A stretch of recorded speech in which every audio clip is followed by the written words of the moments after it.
Oi, pessoal do YouTube! A partir de agora você vai saber tudo sobre a igreja e o Papa Francisco. Você já se inscreveu no nosso canal? Deixa o seu like, ativa o sininho que a gente vai te lembrar sempre das novidades.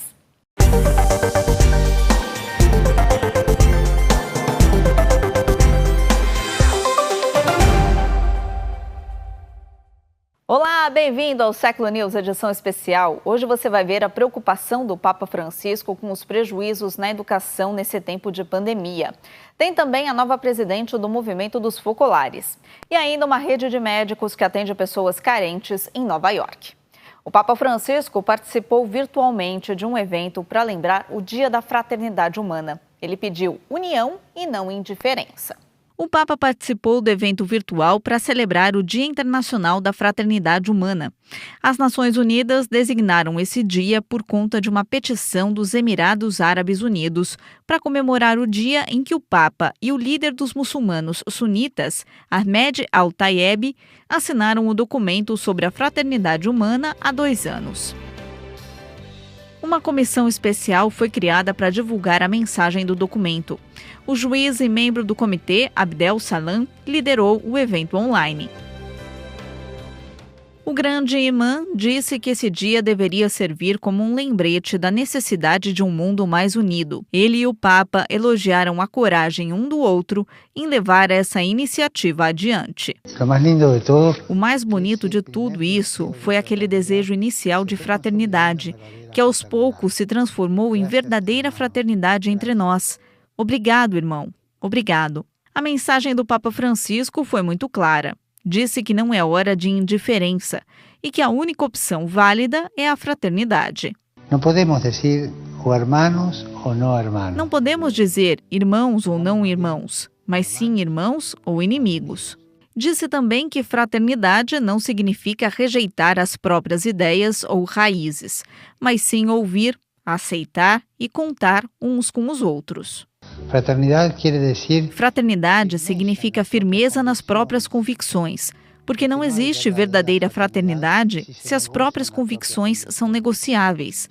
Somos irmãos e irmãs, nascidos do mesmo pai, temos culturas e tradições diferentes, mas somos todos irmãos e irmãs.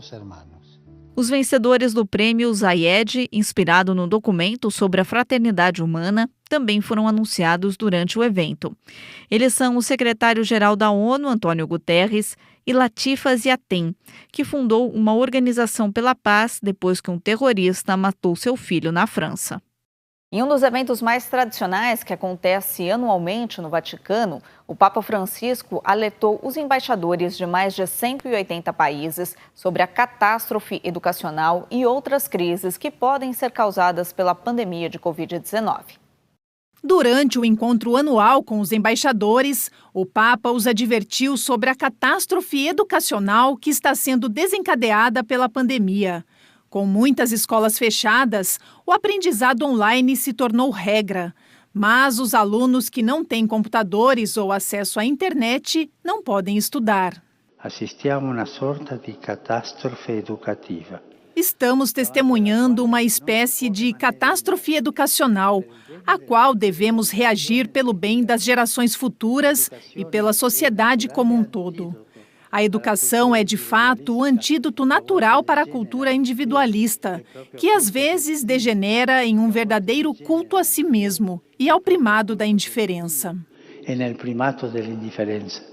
Como de costume, o Papa refletiu sobre a atual situação global, comentou detalhadamente as diferentes crises decorrentes da pandemia: sanitária, ambiental, econômica, social, política e antropológica. O maior tempo trascorso em casa ha portato pure a stare più a lungo. O aumento do tempo gasto em casa também levou a um maior isolamento, já que as pessoas passam mais horas diante dos computadores e outras mídias, com graves consequências para os mais vulneráveis, principalmente os pobres e desempregados.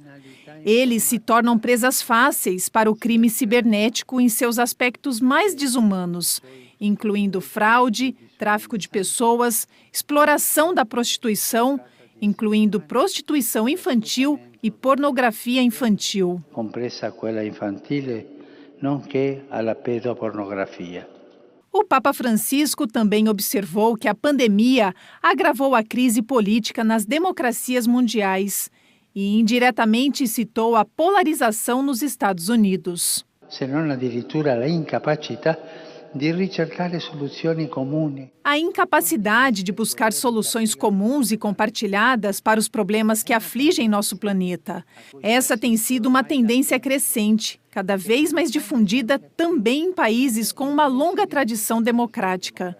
Manter vivas as realidades democráticas é um desafio no momento histórico atual. Di questo momento storico. O Papa Francisco pediu muitas coisas: dar atenção médica aos mais frágeis, proteger o direito de todas as pessoas à vida, apoiar famílias, não confundir liberdade religiosa com liberdade de reunião e ajudar migrantes forçados. Ele concluiu oferecendo uma solução para essas crises: colaboração generosa entre todos os países. O encontro do Papa com os embaixadores é um dos eventos mais solenes e multiculturais do Vaticano. A Santa Sé mantém relações diplomáticas com 183 estados, a União Europeia e a Ordem de Malta. Destes, 88 têm embaixada em Roma. Os outros compartilham uma embaixada com outro país europeu. Ao término da oração mariana do Ângelus desse domingo, o Santo Padre manifestou grande preocupação com os desdobramentos da situação que se veio a criar em Myanmar e que levou à prisão da líder e Nobel da Paz, Aung San Suu Kyi. Papa Francisco está preocupado com a instabilidade criada em Myanmar após o golpe. A junta militar prendeu os principais líderes do partido mais votado, incluindo a ganhadora do Prêmio Nobel da Paz, Aung San Suu Kyi. O Papa recordou a visita ao país em 2017. Prego affinché quanti hanno responsabilità E rezo para que todos os que têm responsabilidades no país se coloquem com sincera disponibilidade ao serviço do bem comum, promovendo a justiça social e a estabilidade nacional para uma convivência democrática harmoniosa. Oremos por Myanmar. Preghiamo per il Myanmar. O Papa aproveitou o encontro com os peregrinos para apontar com preocupação outro drama que atinge os migrantes mais frágeis: as crianças desacompanhadas. In questi giorni mi è stata segnalata. Nestes dias, indicaram-me a situação dramática de quem se encontra na chamada Rota dos Balcãs. Mas existem também em todas as rotas. Trabalhemos para que não falte a devida atenção a essas criaturas frágeis e indefesas. Depois de mais de um mês, este foi o primeiro Ângelus que o Papa rezou na praça. Na Itália, a situação da pandemia melhorou ligeiramente nas últimas semanas. E agora existe mais liberdade para sair de casa. Sono contento di vedervi di nuovo. Fico feliz em vê-los de novo na praça. Até os que costumam vir, aquelas freiras espanholas que são fortes, sempre, faça chuva ou faça sol, estão aqui. Também os jovens da Imaculada. Todos vocês. Estou feliz. Desejo a todos um bom domingo. Auguro una buona domenica. Desde o Natal, como parte das medidas para conter a pandemia, o Papa rezava sozinho na biblioteca do Palácio Apostólico do Vaticano. O cardeal Charles Maung-Bo pede paz após o golpe em Myanmar. O cardeal Charles Maung-Bo condenou o golpe em Myanmar na segunda-feira, no qual o exército derrubou a líder eleita Aung San Suu Kyi, interrompendo uma transferência pacífica de poder. O cardeal qualificou os acontecimentos como o resultado de uma triste falta de diálogo e comunicação, situação muito diferente da de 2015, quando uma transição pacífica para o governo eleito foi efetuada pelo exército. Ele exortou os militares a cumprir sua promessa de democracia, dizendo que o povo de Myanmar está cansado de promessas vazias. Ele pediu à comunidade internacional que evitasse sanções, dizendo que elas arriscam o colapso da economia e jogam milhões na pobreza. Ele também expressou apoio a Aung San Suu Kyi para que ela possa mais uma vez andar entre o povo, elevando seu espírito.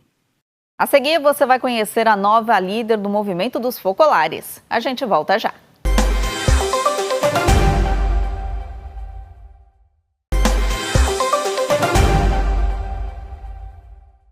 Papa Francisco pede aos jornalistas americanos que apoiem a unidade e não favoreçam a divisão. O Papa Francisco se encontrou com representantes do Catholic News Service no Vaticano. A agência de mídia tem fornecido notícias para os países de língua inglesa nos últimos 100 anos. O Papa lembrou-lhes da responsabilidade da mídia em superar as divisões, em vez de alimentar o sensacionalismo e o escândalo. Acho que desta forma, você pensa assim: podemos discutir isso, mas com o mesmo coração. Unidade de suporte. Não favoreça a divisão, porque o jornalismo tem 4 pecados principais. Não se esqueça destes 4 pecados: desinformação, calúnia, difamação e coprofilia. Ele também elogiou o trabalho da igreja nos Estados Unidos, chamando-o de corajoso, generoso e humilde. Acolhe imigrantes e o que a igreja faz pelos imigrantes é enorme, não? É generoso porque a igreja nos Estados Unidos tem muitas possibilidades econômicas e dá uma ajuda generosa. A igreja está muito viva, muito viva. Talvez existam grupos tradicionalistas, mas também temos esses aqui, no Vaticano. Isso pode ser curado. Ele também brincou com seus recentes episódios dolorosos de ciática, para os quais o médico recomendou que ele cancelasse sua participação em vários eventos importantes. O médico disse: mas vá ao Ângelus, para que não digam que você está morto.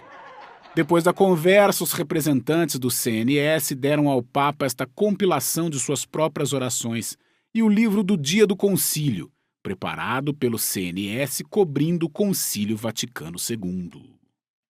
O Papa celebrou a missa do Dia Mundial da Vida Consagrada e diz que a paciência não é um sinal de fraqueza. Essa procissão na escuridão da Basílica de São Pedro marcou o início da missa na festa da apresentação de Jesus no templo, que coincide com o Dia Mundial da Vida Consagrada. Durante a homilia, o Papa Francisco se concentrou na figura de Simeão, que esperou a vida inteira para encontrar Jesus. O Papa observou que a paciência de Simeão é um reflexo da paciência de Deus. Com paciência, ele custodisce a promessa. Com paciência, ele confia na promessa. Ele não se deixa consumir pelo arrependimento do passado ou pela sensação de desânimo que pode surgir à medida que nos aproximamos do crepúsculo de nossas vidas. Quando se junge ao crepúsculo da vida. O Papa também esclareceu que a paciência não significa apenas tolerar dificuldades ou mostrar determinação implacável diante das adversidades. A paciência não é segno de debolezza. Paciência não é um sinal de fraqueza, mas força de espírito que nos permite carregar o fardo, suportar o fardo dos problemas pessoais e comunitários, aceitar os outros como diferentes de nós, perseverar no bem quando tudo parece perdido. Ci fa perseverare nel bene anche quando tutto sembra inutile. Ele exortou homens e mulheres consagrados a evitarem cair na tristeza interior e na impaciência, que ele disse que podem levar ao desespero. A tristeza interior em nós, homens e mulheres consagrados, é um verme que nos corrói por dentro. Fuja da tristeza interior. Para concluir, o Papa lembrou aos religiosos e religiosas que evitem fofocas e que não percam o senso de humor. A nova líder do movimento dos focolares é apresentada e diz que espera manter vivo o legado de Chiara Lubich. Margarete Carran é a nova presidente do movimento dos focolares. Ela sucede Maria Volsi, tornando-se a segunda sucessora a liderar o movimento fundado por Chiara Lubich em 1943. Fiquei muito emocionada quando anunciaram meu nome. Ao mesmo tempo, senti a força do espírito dentro de mim, o espírito que invoquei o dia todo. A sua antecessora, Maria Volsi, cumpriu 2 mandatos como presidente do movimento. prazo máximo permitido pelos seus estatutos, que estabelecem também que a presidente deve ser mulher. O dicastério para os leigos, família e vida aprovou sua eleição. Margaret é uma árabe de 58 anos. Ela nasceu em Israel e trabalhou em várias comissões que promovem o diálogo interreligioso. Realmente espero que nos próximos 6 anos eu consiga manter vivo o legado de Chiara, ser uma família no verdadeiro sentido da palavra, porque só assim poderemos alcançar nosso objetivo específico, que é a unidade. A Assembleia Geral do Movimento foi realizada online. Participaram 359 representantes de todo o mundo. O movimento dos focolares está presente em 182 países e tem cerca de 2 milhões de seguidores. Seu carisma está voltado para a promoção da fraternidade universal e da unidade. E nessa audiência que ocorreu na Sala Paulo VI, o Papa convidou os membros do movimento a continuar o caminho na fidelidade dinâmica ao carisma deixado pela fundadora. Maria Voci, que foi a primeira sucessora de Chiara Lubich à frente do movimento dos focolares, apresentou ao Papa a nova presidente do movimento. Agora tenho o prazer de apresentar a nova presidente, a quem passo o testemunho. Ela foi escolhida pelos participantes da Assembleia Geral da Obra de Maria. Ela é Margarete Cahan, católica, nascida em Haifa, Israel, em uma família de origem palestina. Mas, Santo Padre, deixe-me dizer uma coisa. Não gosto da palavra presidente. Tenho desejo em meu coração agora de dizer a vocês: sou uma filha da Igreja e quero servir a Igreja e a todos. A suo servizio e di tutti. O Papa parecia à vontade com eles e os alertava sobre o perigo de viver seu carisma com rigidez e de não se adaptar à realidade. O carisma é criativo. Todo carisma é criativo. Não é uma estátua em um museu, não. É criativo. Trata-se de permanecer fiel à fonte originária, esforçando-se por repensá-la e expressá-la em diálogo com as novas situações sociais e culturais. Está firmemente enraizado, mas a árvore cresce em diálogo com a realidade. L'albero cresce in dialogo con la realtà.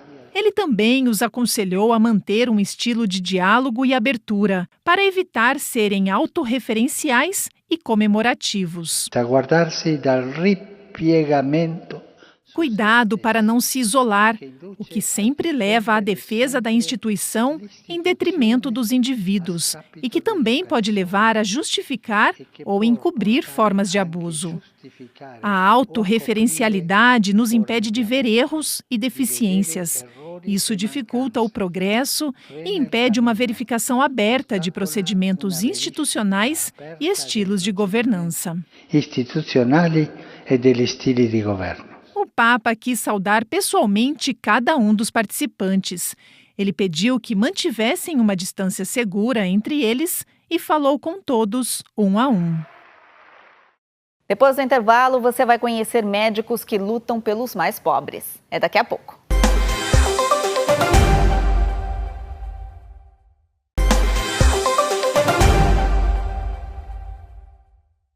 Você sabe como é feito o calendário litúrgico com todas as festas da igreja? O trabalho é da Congregação para o Culto Divino e tem novidades nesse ano. A Congregação para o Culto Divino é o escritório do Vaticano encarregado de todos os assuntos litúrgicos. Isso inclui a adição de dias de festa ao calendário romano geral. O exemplo mais recente é o decreto que designa o dia 29 de julho como memorial dos santos Marta, Maria e Lázaro. Antes, o dia era apenas da festa de Santa Marta. O memorial deve agora aparecer em todos os calendários e livros litúrgicos da missa e da liturgia das horas. A Santa Sé recebeu várias petições para festejar esses 3 irmãos no mesmo dia.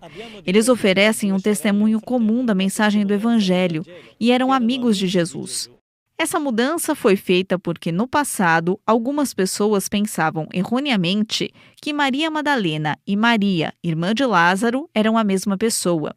Muitas outras, porém, mostraram que esse não é o caso E alguns calendários já incluíam o Memorial dos Três Irmãos. Da studi recenti, ma degli anni 40, 50, estudos dos anos 40 e 50 mostraram que Maria Madalena não era a mesma pessoa que Maria, irmã de Marta e Lázaro.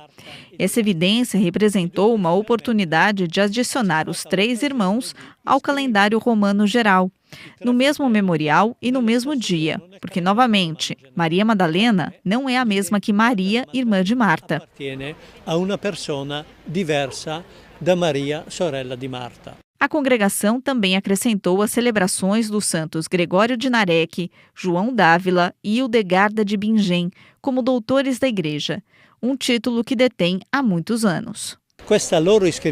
A adição deles ao calendário romano geral permitirá que toda a Igreja valorize os ensinamentos desses três santos. São ensinamentos importantes, porque o título de doutor da Igreja implica que seus ensinamentos e escritos são verdadeiramente relevantes. Corrado Madioni, subsecretário da Congregação para o Culto Divino, afirma que essas mudanças no calendário geral da Igreja são uma oportunidade para se deixar surpreender e aprender com a sabedoria desses doutores da Igreja, como viver com firmeza a vocação cristã nesses tempos difíceis. Uma instituição de Nova York tem trabalhado muito nos últimos meses com pessoas carentes da cidade. A luta deles agora é para que a vacina chegue a esses cidadãos. Em setembro de 2019, o Papa Francisco se reuniu com uma rede de médicos que prestam cuidados de saúde a minorias étnicas em Nova York. Esta solidariedade para com os enfermos é um verdadeiro tesouro e é um sinal distintivo de autêntica assistência à saúde, que coloca a pessoa e suas necessidades em primeiro lugar. Os médicos da comunidade Somos nunca suspeitaram que enfrentariam o maior desafio do nosso tempo, a pandemia do coronavírus. O vírus se espalhou rapidamente entre eles e seus pacientes, a maioria dos quais vivem em apartamentos lotados e lutam com problemas de saúde mais graves. Mas eles não desistiram. Eu creio que foi profético. Acho que nosso encontro com o Papa Francisco em setembro de 2019 foi profético. Sua mensagem nos dizendo o que tínhamos que fazer com os pobres em Nova York, e não acho que o decepcionamos. Nós não falhamos com ele. Acho que fizemos o trabalho e nos sentimos muito bem com isso. E se acontecer de novo, faremos de novo. E se passar de novo, lo haríamos de novo. O Dr. Ramon Talaj é o fundador desta rede de médicos da família, que pertencem às mesmas comunidades culturais de seus pacientes e os tratam na língua que lhes é mais familiar. Agora estão administrando vacinas para garantir uma distribuição equitativa. Eles montaram centros de vacinação em escolas, igrejas e sinagogas em toda a cidade de Nova York para fazer as pessoas se sentirem mais confortáveis. Temos a vacina da esperança para o vírus da solidão. É assim que a chamamos, a vacina da esperança. A vacina é mais importante do que a doença. Se você não quiser a vacina, o vírus vai chegar até você, mais cedo ou mais tarde. Este grupo de médicos foi um dos primeiros a agir quando a pandemia estourou e continua sendo um dos mais ativos. Além de administrar vacinas, eles deram cerca de 500 mil de testes de Covid-19. Eles também abordaram a crise socioeconômica, distribuíram 5 milhões de kits de alimentos, apoiaram pequenos negócios na cidade e ajudaram pessoas carentes a pagar pelos custos do funeral. São médicos que se recusam a deixar alguém para trás. Por hoje é só, mas você sabe que dá para assistir o programa lá na TV daqui a pouquinho, né? Até a próxima. Tchau, tchau.